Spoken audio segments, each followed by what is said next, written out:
जय हिंद मित्रांनो, लोकसेवा लॅबमध्ये आपलं स्वागत आहे. आणि आज परत एक आर्टिकल आलेलं आहे अमेरिका आणि भारताच्या करारावर. ह्याच्या अगोदर आपण दोन आर्टिकल डिस्कस केलेले आहे मित्रांनो. एक 4 फेब्रुवारीचा आर्टिकल आणि एक 5 फेब्रुवारीला आर्टिकल. सेम त्याचंच एक्सटेन्शन 5 फेब्रुवारीचं जे आर्टिकल होतं त्याचंच एक्सटेन्शन होतं 4 फेब्रुवारीच्या आर्टिकलचं. आपण परत एकदा पाहू. हे 4 फेब्रुवारीचं आर्टिकल होतं. आपण ह्याच्यामध्ये डिस्कस केलं होतं करार का करी हे नाव होतं आर्टिकलचं, आणि आपण ह्याचं पॉईंट डिस्कस केलं होतं. मी तुम्हाला सांगितलं होतं अमेरिका फर्स्ट म्हणजे काय, आणि हे ग्लोबलायझेशनच्या आणि फ्री ट्रेडच्या कसं विरोधात आहे. आपल्यावर टॅरिफ किती हे केले होते, आयात कर 50% होता अगोदर, आता 18% झालेला आहे तो. आणि हे आर्टिकल कोणत्या म्हणजे मेन्समध्ये कुठं विचारणार तुम्हाला, GS2मध्ये, इंटरनॅशनल रिलेशनमध्ये खूप इम्पॉर्टंट पार्ट आहे. मी तुम्हाला परत सांगितलं होतं की इंडियाच्या दूधमध्ये आणि अमेरिकेच्या दुधामध्ये काय फरक असतो वगैरे, ते रक्त आणि मटण वगैरे, फिश वगैरे ते देता वगैरे. मी तुम्हाला सांगितलं होतं USSR म्हणजे रशिया आपला मित्र कसा काय आहे. आणि जे 1971चं जे युद्ध झालं होतं, ते अमेरिका पाकिस्तानला साईड देत होता, पण USA आपला USSR म्हणजे रशिया आपल्या साईडने होता वगैरे. नॉन अलाइन मुवमेंट सांगितली होती मित्रांनो. आणि 2018ला अठराच्या अगोदर आपण इराणकडून तेल खरेदी करत होतो आपण वगैरे. तर अमेरिकाने सँक्शन लावले आणि तेच आपण ऐकायला लागलो वगैरे.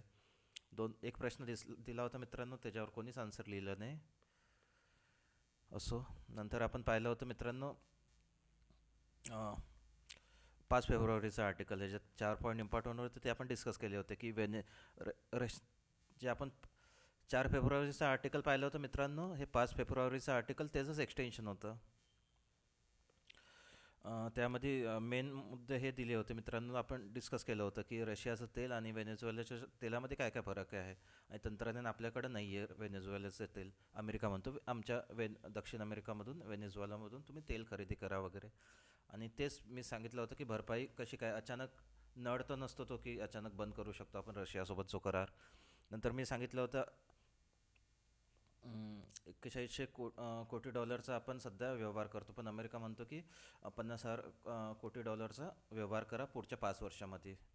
आणि अमेरिका म्हणतो की इंडिया आमच्यावर 0% आयात कर लावेन, आम्ही त्याच्यावर 18% आयात कर लावू. तर हे कसं काय पॉसिबल आहे मित्रांनो, तेच पाहिलं होतं आपण. तर असो, प्लीज मित्रांनो, हे जे दोन व्हिडिओ जे पाहिले नसेल तर पाहून घ्या. आजचं आर्टिकल पण त्याच्याच रिलेटेड आहे. डायरेक्ट तुम्ही डिस्कस करसान तुम्ही तर बिलकुल समजणार नाही तुम्हाला. ओके. ह्याच्या अगोदर ते दोन आर्टिकल डिस्कस केले, तर त्याचं एक्सटेन्शन आहे की आता वाणिज्य मंत्री जे मिनिस्टर ऑफ कॉमर्स आणि इंडस्ट्री आहे, पियुष गोयल सरांनी पत्रकार परिषद घेतली आणि तेच हे केलं की त्यांनी हे केलं की भारतीय उत्पादने अन्य देशाच्या तुलनेत अमेरिकेत आता सर्वाधिक कर सवलत अनुभवतील वगैरे. 18% आता सध्या आपल्यावर लावलेलं आहे कर अमेरिकाने वगैरे. बाकीच्यांना 19 असेल वगैरे, असं काही नाही. पण ते सरकारच्या तर्फे म्हणत होते की आता मोटारींचे, विमानांचे सुट्टे भाग, चहा, औषधे, निर्यातदार आदी अनेक क्षेत्राला हे उपयुक्त ठरेल वगैरे. 18% लावलेलं आहे. मी तुम्हाला सांगितलं होतं अगोदर 50% होतं, मग ट्रम्पने ते कमी कमी करत 18%. आणि कृषी क्षेत्राभोवती योग्य ते कुंपण घातले असून भारतीय शेतकऱ्यांना त्यामुळे अजिबात धोका नाही वगैरे, असं त्यांनी सांगितलं त्यांच्या परीने. आणि हे 3-4 पॉईंट आपण डिस्कस करू, मी काढलेले मित्रांनो. पण सध्या आपलं जे खाद्य आहे वगैरे, आपण देशी पशुखाद्य जे गायांना देतो ना मित्रांनो, ते सरकीन येतं सोयाबीनपासून. म्हणजे जे त्याचा तेल काढतो आणि जे बाकीच्या ज्या फल्ल्या उडता वगैरे, आपण ढेप म्हणतो वगैरे, आपण ते देत असतो त्यांना. त्यांच्यापासून जो चौथा बाय प्रोडक्ट जे उडतं आपण ते देत असतो. पण अमेरिका काय करतो मित्रांनो, अमेरिकाचा जो मक्का आहे, इथेनॉल माहिती आहे आपल्याला, तुम्हाला इथेनॉल, सध्या इथेनॉल एकदम ह्याच्यात चर्चेत होतं. 20% इथेनॉल ब्लेंडिंग वगैरे. तर जे इथेनॉल बनतं अमेरिकेमध्ये मक्यापासून बनतं मित्रांनो, आणि आपल्या इंडियामध्ये म्हणजे भारतामध्ये ऊसापासून बनतं. ऊसापासून बनतं वगैरे. तर अमेरिकेला मक्यापासून बनतं आणि ते ड्राय प्रोडक्ट खूप उडतात त्याचे, म्हणजे जो चोथा वगैरे जो असतो त्यांचा, जो फल्ल्या वगैरे जे असतात त्यांचा जो बाय प्रोडक्ट खूप उडतो. त्याचं मक्याचा जो बाय प्रोडक्ट असतो त्याच्यापासून ते ॲनिमल फूड बनवतं, म्हणजे पशुखाद्य बनवतं. त्याची क्वालिटी आपल्या पशुखाद्यापेक्षा चांगली असते. म्हणजे तुम्ही जिम वगैरे लावत असाल तर जे इम्पोर्टेड जे वे प्रोटीन असतं ते अमेरिकेचं वगैरे ते चांगल्या क्वालिटीचं असतं, म्हणजे खूप, म्हणजे त्यात प्रथिने वगैरे जास्त असतात. तर ते सेम कन्सेप्ट इथंच आहे. तर हा एक चांगलंच पॉईंट होईल आपल्याकडून.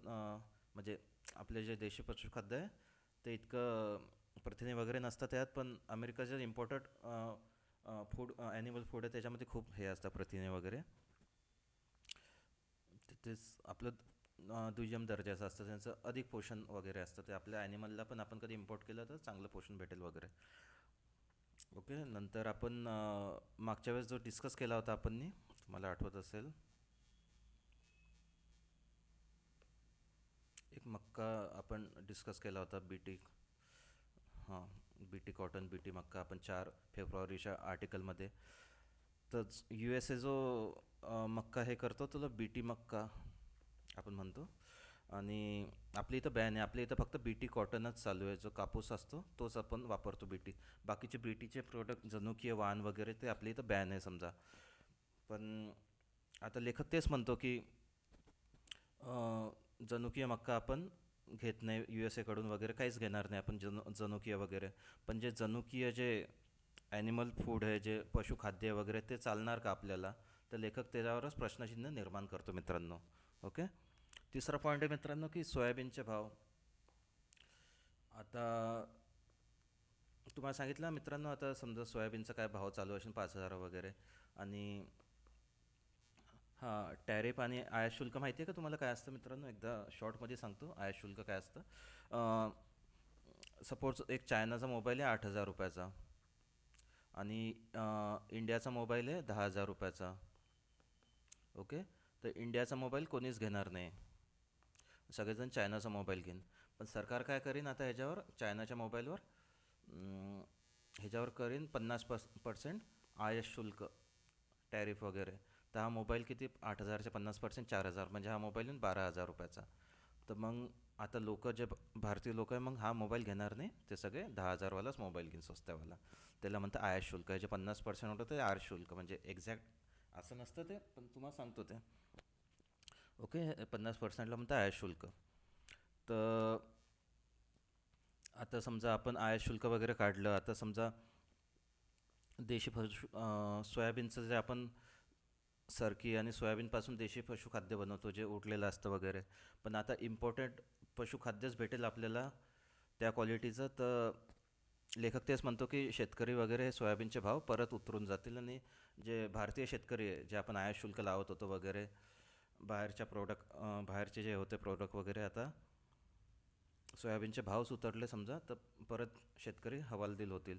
इथं लिहिलेलं आहे ते की शेतकऱ्यांना या कराविरोधात तक्रारीचा सूर लावल्यास आश्चर्य नाही. ओके. सोयाबीनची पशुखाद्य उपयुक्तता कमी होणार वगैरे. आणि नंतर हे पाहिलं आणि एक इथं एक हे झालं होतं, लेखक इथं सांगतो की तेच कोणीतरी प्रश्न केला पत्रकार परिषदेमध्ये. समानतेविषयी लेखक म्हणतो, परस्पर समानता, रेसिप्रोसिटी म्हणतात त्याला. परस्पर समानता पाहू आपण ते समोर, परस्पर समानता. लेखक तेच म्हणतात. आता पियुष गोयल सरांना प्रश्न केला होता पत्रकारांनी की सर, ते अमेरिका म्हणतो की भारत आता रशियापासून तेल घेणार नाही, ऑइल वगैरे. तर तुमचं काय मत आहे? तर पियुष गोयल सर म्हणे, वाणिज्य मंत्री म्हणे आपले, की तुम्ही हाच क्वेश्चन परराष्ट्र मंत्रीला विचारा. लेखक इथं तेच म्हणतो की मी जर परराष्ट्र मंत्रीला प्रश्न विचारला, तर मंत्री म्हणेन की हाच प्रश्न तुम्ही वाणिज्य मंत्र्याला विचारा, म्हणजे त्यासाठी घुमवणार तिथं. तेच प्रश्नपूर्वक विचार केला असं.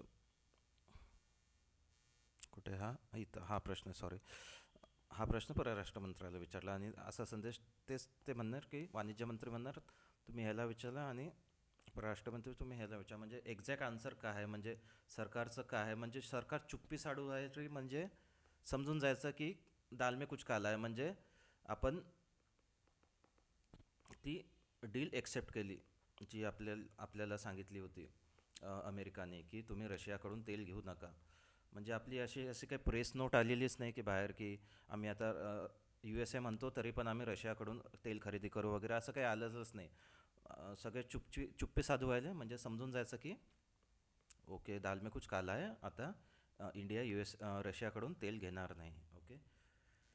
नंतर हा हा डाटा इम्पॉर्टंट आहे मित्रांनो, हा तुम्ही कुठंही वापरू शकता. ओके. आपणास रोज 55 ते 58 लाख बॅरल खनिज तेलाची गरज आहे.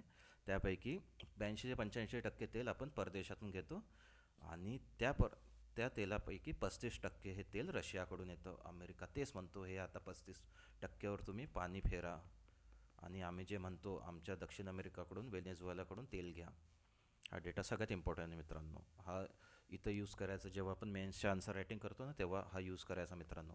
एसेमध्ये पण कामात येईल तुम्हाला. ओके. दररोज इतक्या तेलाची गरज आहे आपल्याला, आणि एवढं तेल आपण आयात करतो 82 ते 85%, आणि त्यामधले 35% तेल रशियाकडून येतं. अमेरिका तेच म्हणतो की आता ह्याच्याकडून घेऊ नका. हां, मी काढला मित्रांनो पॉईंट, असं ह्याच्यात नव्हतं पॉईंट. सायमन कमिटी माहिती आहे का तुम्हाला? सायमन कमिशन माहिती आहे का तुम्हाला? सायमन समिती 1927ला आली होती, आणि 1919चा जो रिफॉर्म होता, म्हणजे जो ॲक्ट आला होता, मॉन्टेक्यू चेम्फोर्ड ॲक्ट म्हणतो आपण त्याला. त्याचं म्हणजे रिव्ह्यू करण्यासाठी हा आला होता की चांगलं चालू आहे की नाही हा ॲक्ट वगैरे 1927ला. ह्याचा खूप विरोध झाला होता, गांधीजी वगैरे सर्वांनी विरोध केला होता ह्याचा. कारण की ह्याच्यामध्ये सर्व जे 7 लोक होते ना, ते ब्रिटिश होते, सगळे गोरे होते म्हणजे. आणि भारतीय एक पण नव्हतं, म्हणजे भारतीयांबद्दल कोणी, म्हणजे काय झालं तर भारतीयांची साईड घेणारं कोणीच नव्हतं. बाकी सर्व 7 अधिकारी तेच ब्रिटिश होतं. सेम मित्रांनो, सेम अमेरिका करू व्हायला. एक कमिटी हे केली मित्रांनो, त्यांनी एक कमिटी बसवली. हा 7वा पॉईंट मित्रांनो. आणि एक कमिटी कशासाठी की आता भारत खरंच, आपण जी डील केली भारतासोबत की रशियापासून हा तेल घेणार की नाही वगैरे, आता खरंच भारत घेतो का रशियापासून तेल वगैरे, तर हे देखरेख करण्यासाठी एक कमिटी हे केलेली आहे मित्रांनो, त्यांनी एक गठीत केलेली आहे अमेरिकाने. आणि त्या कमिटीमध्ये सगळे जे 7 लोक आहे, 7 नाही ह्याच्यात जास्त आहे, म्हणजे सायमन कम्युनिटीमध्ये होते 7 जण. तर ह्याच्यामध्ये सगळे जे लोक आहेत ते सगळे अमेरिकन आहे. आणि लेखक तेच म्हणतो की आता भारतीयांना आपली बाजू मांडण्याची संधी असेल की नाही ह्याच्यात काही माहीत नाही. आणि काय चुकलं समजा भारताकडून, भारताने घेतलं समजा तेल वगैरे, तर त्याची शिक्षा करण्याची तरतूद पण अमेरिकाकडंच आहे समजा, धडा शिकवण्याची. त्याची परस्पर समानता म्हणतो ना आपण, विन विन सिच्युएशन. असं म्हणजे कोणचा पण ट्रेड असा पाहिजे मित्रांनो की दोघांकडे विन विन सिच्युएशन पाहिजे. विन विन सिच्युएशन म्हणजे ते तुम्हारा भी भला मेरा भी भला. पण इथं असं काहीच नाही मित्रांनो. कारण ती समिती एक गठीत केलेली आहे. हा जो करार चालू आहे समजा भारताने, आणि समजा घेतलं समजा भारताने तेल रशियाकडून, तर ही कमिटी तेच शिक्षा देईन, त्याला धडा शिकवेल वगैरे. ते अमेरिकाने कमिटी गठीत केली, जसे सायमन कमिटी होती की सगळेजण गोरेच होते. इथं पण या कमिटीमध्ये सर्वजण अमेरिकन असे, म्हणजे भारतीयांची साईड घ्यायला कोणीच नाही. तर परस्पर समानता इथं नाहीच आहे मित्रांनो. ओके. हा मागच्या वेळेस पण हा डिस्कस केला होता आय थिंक. नाही आता नाही ह्याच्यात नाही. इथं डिस्कस केला होता मित्रांनो आपण, हा कराग्रे वस्त्रलक्ष्मी 5 फेब्रुवारीच्या ह्याच्यात होता. ओके. सध्या आपण अमेरिकाकडून आयात निर्यात आपलं हे चालू आहे की 41 100 कोटी म्हणजे डॉलर पर वर्ष.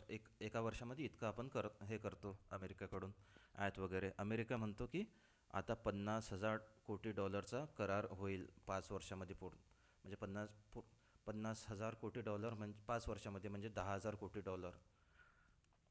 आणि सध्या काय 4100 कोटी डॉलरचा करार चालू आहे, म्हणजे हे दुप्पट करावं लागेल एका वर्षामध्ये आपल्याला.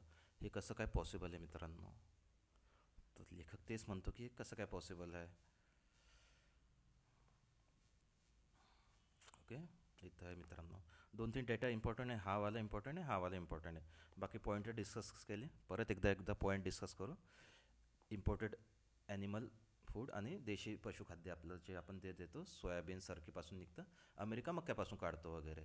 तर ते कधी आलं तर आपल्याला म्हणजे जास्त पोषक खाद्य भेटेल आपल्या जनावरांना वगैरे. पण अमेरिका कशातून काढतो ते? अमेरिका जनुकीय मका यूज करतो. लेखक तेच म्हणतो की आपल्याला जनुकीय प्रोडक्ट चालत नाही, आपल्या इथं फक्त एकच चालू आहे बीटी कॉटन म्हणून, बाकीचे बीटी नाहीच आहे आपल्याजवळ.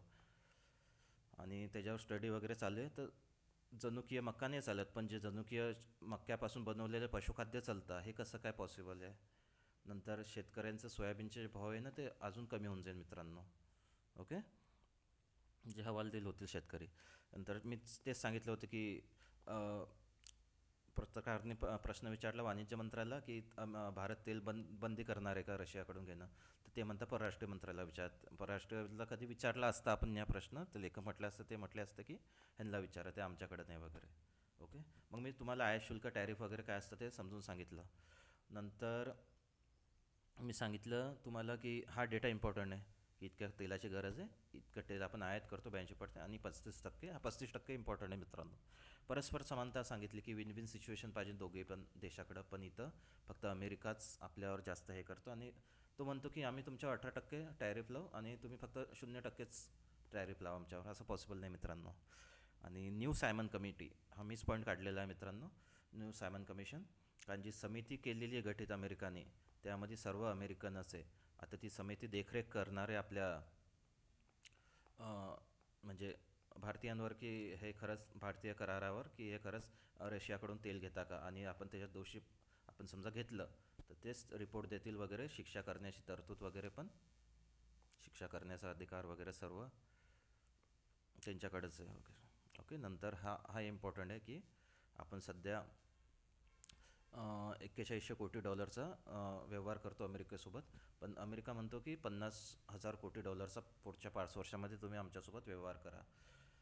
लेखक तेच म्हणतो की 50,000 कोटी डॉलर 5 वर्षात म्हणजे 10,000 कोटी डॉलर एका वर्षात, म्हणजे ह्याचं दुप्पट. आता जो आपण जो करू आलो व्यवहार पॉसिबल नाही मित्रांनो. म्हणजे खूप आपलं नुकसान आहे मित्रांनो. विन विन सिच्युएशन बिलकुल नाही, बिलकुल नाही, बिलकुल नाही. आणि बस हे पॉईंट काढले होते मित्रांनो. डिटेलमध्ये हे टेलिग्राम चॅनलला टाकेल मी. डिटेलमध्ये आहे मित्रांनो. ह्याच्यातूनच तुम्ही मेन्सचे आन्सर रायटिंग करा. आणि मेन्ससाठी हा प्रश्न एक तर 150 शब्दात लिहा की भारत अमेरिका व्यापार मतभेदाची कारणे आणि परिणाम. ओके, कारणे आणि परिणाम, कॉज आणि इम्प्लिकेशन. नाही तर 250 शब्दाचा आहे हा. हा प्रश्न सॉल्व केला 15 मार्काचा. बॅलन्स एनर्जी सिक्युरिटी आणि ॲग्रिकल्चर प्रोडक्शन इम्पॉर्टंट. मराठीत हे करा, नाही तर इंग्लिशमध्ये, कारण मी जे नोट्स पण देतो तुम्हाला ते दोन्ही भाषेत आहे मित्रांनो. कोणी कोणी मराठीत लिहितं, कोणी कोणी इंग्लिशमध्ये. जे UPSCचे स्टुडंट असतात ते इंग्लिशमध्ये प्रेफर करतात, तर मी दोन्ही भाषेत लिहितो मित्रांनो. दोन्ही भाषेत तुम्हाला नोट्स काढून देतो. ओके, आणि प्लीज हे चॅनल लाईक सबस्क्राईब करा, काही कमेंट करा वगैरे. जेवढ्या पाहिजे तेवढ्या कमेंट लाईक वगैरे येत नाही मित्रांनो. सबस्क्रायबर पण 7च आहे माझे. Okay, bye.